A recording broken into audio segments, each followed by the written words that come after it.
আটা রুই নেই, বাটা, পোনা, চায়না পুটি আর শিঙ্গি আর কালবাস আছে। দেখি কালবাসটা। এই যে কালবাস। কয়টা আছে কালবাস কয়টা যে আছে?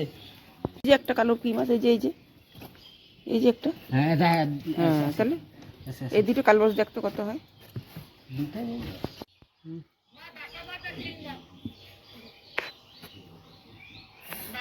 এক পোয়া চায়না পুটি দে আর কালবাস দুটো দে।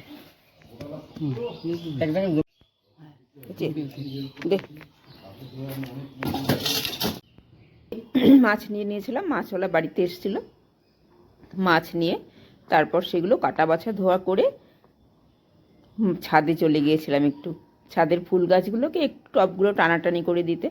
এই যে পাথরকুচি ফুল দেখেছো তোমরা, এই যে পাথরকুচি পাতা, এটার থেকে ফুল কিন্তু সচরাচর দেখা যায় না, তবে আমার এখানে হয়। আমি আগে ছোটোবেলায় কখনো দেখিনি, এখন আমি টবে দেখতে পাই ফুলগুলো। এই চাপ দিলে পুটপুট করে ফাটে, কি ভালো লাগে।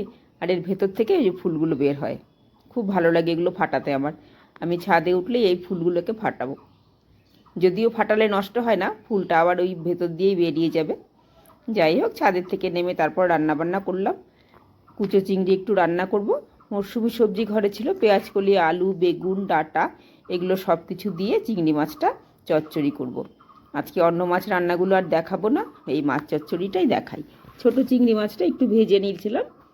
মাছটাকে একটু কড়া করে, বেশি একটা ভাজা যায় না চিংড়ি মাছ, তাহলে একটু কেমন লাগে খেতে, একটু কম কম ভেজে নিয়েছিলাম। এতে বেশি কিছু মশলা দেবো না, কালো জিরা আর কাঁচা লঙ্কা ফোড়ন দিয়ে সবজিগুলো একটু হালকা করে ভেজে নিলাম। ঢেকে ঢেকে ভেজে নিই, বেশি একটা ভাজা করি না, আমরা তো তেল খুব কম খাই, দেখেইছো আমার অন্য ভিডিওগুলোতে।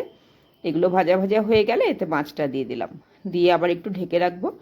এখান থেকে হালকা হালকা জল বের হবে, সেটা দিয়ে এটা সেদ্ধ সেদ্ধ হয়ে যাবে। খুব ভালো লাগে এই চিংড়ি চচ্চড়িটা। যাই হোক, রান্নাবান্না খাওয়া দাওয়া শেষ করে আজকে দুপুরেই চলে গিয়েছিলাম জিমে।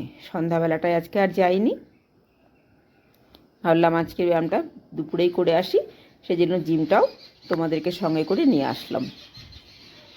লেগ প্রেসের মেশিনটা এই যে দেখো, আর এই যে অন্যান্য মেশিনগুলো, এখানে ঠাকুরের আসনটা আছে। ভাবলাম আজকে লেগ প্রেসটাই প্রথমে করিনি, লেগ প্রেসটা শুরু করে দিয়েছিলাম। আজকে শাড়ি পরেই গেছিলাম, শাড়ি পরেই করলাম।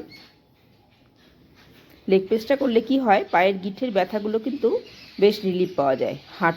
হাঁটু ব্যথা, তারপরে অ্যাঙ্কেলের যে ব্যথাগুলো পায়ের, সেই ব্যথাটা সে অনেকটা রিলিফ পাওয়া যায়। এটা আমাদের সবারই একটা সময় করা দরকার, যে সময়টা আমাদের কাজকর্ম খুব কমে আসে, তখন এই ব্যায়ামগুলো আমাদের অনেকটা রিলিফ দেয়। ঘরে বসে থাকতে থাকতে আরও জুবুথুবু হয়ে যাব, সেই জন্যই আমি একটু হালকা হালকা ব্যায়াম করি। লেগ প্রেসটা দিয়ে দিচ্ছিলাম। আজকে এতটুকুই দেখালাম।